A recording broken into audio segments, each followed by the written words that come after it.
క్రీస్తునందు మీకు శుభోదయం. ఆదికాండము 25వ అధ్యాయము 11వ వచనము.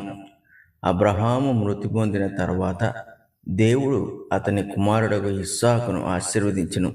అప్పుడు ఇస్సాకు బెయేర్ లహాయిరోయి దగ్గర కాపురముండెను. ఈ వచనము మనం చదివినప్పుడు పెద్దగా ఇందులో ఏమీ సమాచారం ఉన్నట్టుగా కనబడదు. ఎందుకంటే మహా అయితే ఇస్సాకు ఎక్కడ నివాసం ఉండడం ప్రారంభించాడో ఇంకా అంతకన్నా కొంచెం ఎక్కువగా చూస్తే ఇస్సాకు ఆశీర్వదింపబడినట్లుగా మనం ఇక్కడ చూస్తున్నాం. అయితే అబ్రహాము 175 సంవత్సరాలు బ్రతికిన తర్వాత మృతి చెందడం జరిగింది. ఆ సమయంలో అబ్రహాముని పాతిపెట్టుటకు ఇస్సాకు, ఇష్మాయేలు కూడా అక్కడ ఉండడం జరిగింది. వాళ్ళిద్దరూ కలిసి తమ తండ్రిని పాతిపెట్టడం జరిగింది. అయితే ఈ వచనములకు వచ్చేసరికి ఇస్సాకు మాత్రమే ఇక్కడ ఆశీర్వదింపబడినట్లుగా మనం చూస్తున్నాం. ఇస్సాకును గురించి మాత్రమే దేవుడు ప్రస్తావిస్తున్నాడు. ఇష్మాయేలు గురించి దేవుడు ప్రస్తావించలేదు. ఇష్మాయేలు దేవుని ఆలోచనలో లేని వ్యక్తి. కానీ అబ్రహాము శారా యొక్క తొందరపాటుతనం వల్ల ఇష్మాయేలు దేవుని యొక్క ఆలోచనలోకి తీసుకురాబడ్డాడు. అయితే దేవుడు అబ్రహాముకి ఇష్మాయేల్ విషయంలో ఏ దుఃఖము లేకుండా ఒక ప్రత్యామ్నాయం ఏర్పాటు చేశాడు. అదేంటంటే శారా ఇష్మాయేలును హాగరును పంపివేయమన్నప్పుడు అబ్రహాము తన కుమారుడైన ఇష్మాయేల్ విషయంలో దుఃఖపడుచున్నప్పుడు దేవుడు అతన్ని దుఃఖపడవద్దని ఇష్మాయేలుకు కూడా ఒక జనమును అనుగ్రహిస్తానని దేవుడు చెప్పడంతో హాగరును ఇష్మాయేలును అబ్రహాము పంపివేస్తాడు. దేవుని ఆలోచనలో లేని వ్యక్తికి దేవుడు ఎంతో కొంత ఇచ్చి అతన్ని పంపివేయడం జరుగుతుంది. కానీ ఇస్సాకు దేవుని సంకల్పంలో ఉన్నవాడు, దేవుని యొక్క ఆలోచనలో ఉన్నవాడు, దేవుని వాగ్దానమును బట్టి కలిగినవాడు. అబ్రహాముకు దేవుడు కుమారుని అనుగ్రహిస్తానని చెప్పినప్పుడు ఆయన దృష్టిలో కేవలం ఇస్సాకు మాత్రమే ఉన్నాడు, ఇష్మాయేలు లేడు. కానీ ఇష్మాయేలును కూడా ఒక దేశముగా ఆయన చేసి ఉన్నాడు. ఇష్మాయేలు వాగ్దానము బయట ఉన్నవాడు, అంటే దేవుని సంకల్పంలో లేనివాడు. ఇక్కడ ఇస్సాకును దేవుడు ఆశీర్వదించును అని చెప్పుట వలన ఏమి దేవుడు సందేశాన్ని ఇస్తున్నాడంటే అతడు ఎన్నడూ క్షీణించిపోడు అని అర్థము. అంటే అతని యొక్క సంతానము నిరంతరము నిలిచి ఉండును అని అర్థము. ఇస్సాకుని దేవుడు ఆశీర్వదించినప్పుడు ఇస్సాకుకు వ్యతిరేకమైన శక్తులేవి కూడా పనిచేయలేవని అర్థం. అందుకే ఇశ్రాయేలీల విషయంలో ఎప్పుడూ కూడా వాళ్ళు పూర్తిగా అంతరించిపోవడం అనేది జరగలేదు. దేవుని ఆశీర్వాదం ఎక్కడ ఉంటుందో అక్కడ కేవలము క్షేమము మాత్రమే ఉంటుంది. మిగిలిన చోట్ల క్షామము ఉంటూ ఉంటుంది. దేవుడు ఎక్కడైతే తన ఆశీర్వాదం ఉంచుతాడో అక్కడ ఆయన అన్ని పరిస్థితులను, సంగతులను పరిగణనలోకి తీసుకుంటూ ఉంటాడు. ఎక్కడైతే ఆయన ఆశీర్వాదం లేదో అక్కడ దేవుని యొక్క హస్తము పనిచేయటం అనేది మనం చూడం. కాబట్టి అలాంటి చోట్ల మనుషుల తరహాలో పనిచేస్తూ ఉంటారు, జీవిస్తూ ఉంటారు. మనుషుల యొక్క ఆలోచన చెప్పన వాళ్ళు నడుచుకుంటూ ఉంటారు. వాళ్ళ స్వకీయ ఆలోచనలు, క్రియలు చేసుకుంటూ దేవునికి అవి విరోధమైనవా కాదా అని ఆలోచన చేయకుండా వాళ్ళ జీవితాన్ని జీవించేస్తూ ఉంటారు. ఇస్సాకు దేవుని ఆలోచన బట్టి దేవుని చిత్తానుసారముగా వాగ్దానపూర్వకంగా కలిగిన కుమారుడు కాబట్టి దేవుడు ఆయన ఆశీర్వాదమును అతనితో ఉంచి ప్రత్యేకముగా ఆయన కాపుదలను ఇస్సాకు దయచేశాడు.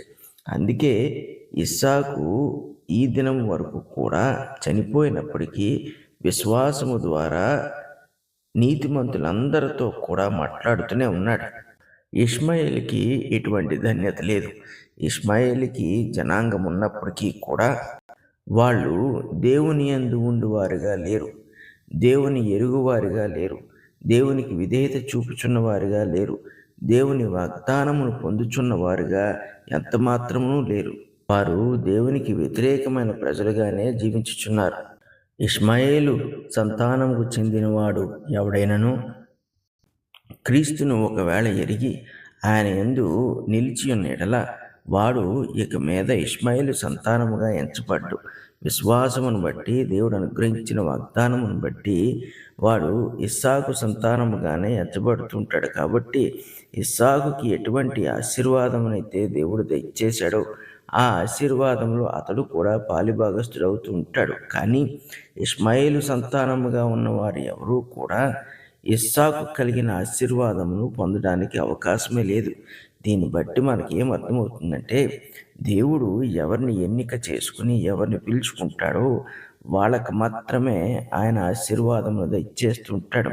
ఎవరైతే ఆయనకు విధేయులుగా జీవిస్తారో, ఎవరైతే ఆయన నామమును అవమానపరుచుకుని ఉంటారో, ఎవరైతే ఆయనకు విరోధముగా కార్యములు చేయకుండా ఉంటారో ఇటువంటి వారందరూ కూడా ఇస్సాకు సంతానములకు చెందిన వారిగా దేవుడు గ్రహిస్తూ ఉంటాడు.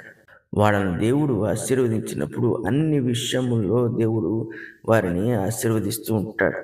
చాలాసార్లు క్రైస్తవులైన వారు కూడా వారి జీవితంలోకి వారి సొంత ఆలోచనల చేత ఇష్మాయేలు వంటి వ్యక్తిని కానీ సంగతులను కానీ తీసుకొస్తూ ఉంటారు. అవి దేవునికి ఎంత మాత్రమూ ఇష్టము లేనిదైనప్పటికీ, దేవుని ప్రమేయము అందులో లేనప్పటికీ కూడా వారి యొక్క ఇచ్చల చేత వాళ్ళు ఇలాగూ తీసుకొని వచ్చినప్పుడు వారు కొన్ని ఇబ్బందులను కలుగు చేసుకుంటూ ఉంటారు. ఇతరులకు కూడా కలుగు చేస్తూ ఉంటారు. కానీ దేవుడు సర్వజ్ఞుడు, సర్వశక్తిమంతుడు. ఆయనకు తెలియనిది చేతకానిది ఏదీ లేదు. కాబట్టి ఆయన వెంటనే ఆయన ఆలోచనలో లేని దాన్ని తప్పిస్తూ ఉంటాడు. ఇది కేవలము ఆయన సంకల్పమును ఆయన చిత్తమును నెరవేర్చుకొని ఆయన కోరుకున్న కుమారులందరినీ కూడా ఆయన వద్దకు చేర్చుకున్నటకు ఆయన ఈ రీతిగా చేస్తూ ఉంటాడు. అబ్రాహాముకైతే ఇష్మాయేలు కుమారుడు గనుక దేవుడు అతడు వాగ్దాన సంబంధమైన కుమారుడు కానందున వేరేగా ఇష్మాయేలును ఆశీర్వదించాడు. కానీ ఆయన వాగ్దానములో అతన్ని చేర్చుకోలేదు. దీనిని బట్టి అర్థమవుతున్న సంగతి ఏంటంటే క్రైస్తవులైన వారు తమ సొంత ఆలోచనల చేత చేస్తున్న క్రియలు కానీ నిర్ణయాలు కానీ అవి దేవుని దృష్టిలో చిరకాలము నిలవటం అనేది జరగదు. దేవుడు వాటిని కొంత సమయం తర్వాత తీసివేస్తూ ఉంటాడు. వాటికి వేరే మార్గమును దయచేస్తూ ఉంటాడు. ఏదైతే దేవుడు ఎంచాడో నిర్ణయించాడో దానినే ఆయన స్థాపిస్తూ ఉంటాడు. స్థాపించిన దాన్ని ఆశీర్వదిస్తూ ఉంటాడు.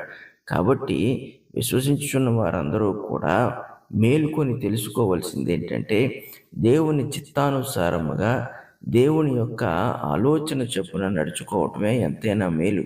ఎందుకంటే జీవితంలో మన సొంత నిర్ణయాలు తీసుకున్నప్పుడు దేవుని యొక్క చిత్తమును బట్టి మనం దుఃఖమును ఎదుర్కోవలసి వస్తుంది. ఆ దుఃఖము మనము అనవసరముగా తెచ్చుకున్న వాటన్నిటినీ కూడా విడిచిపెట్టవలసి వస్తుంది కాబట్టి కలుగుతూ ఉంటుంది. దీనివలన మన శక్తి సామర్థ్యము సమయము ఆలోచన అంతా కూడా వృధా అయిపోతూ ఉంటుంది. దేవుని ఉద్దేశమందు లేనిది ఏదైనాను ఆశీర్వాదము పొందదు. కాబట్టి అది ఖచ్చితంగా ఒక రోజున అణచివేయబడక తప్పదు, విడిచిపెట్టబడక తప్పదు. ప్రియులారా, దేవుని ఆలోచనలు ఎంతో గొప్పవి, ఉన్నతమైనవి. వాటిని మనము ఆయన నుండి సంపాదించుకుని ఎడల సమాధానము మనలో మిగిలి ఉండును. ఆయన ఆశీర్వాదమును బట్టి అది నిరంతరము మనకు తోడై ఉండును. పరిశుద్ధులకు తండ్రి, కృపగల దేవ, మీకు స్తుతులు స్తోత్రాలు.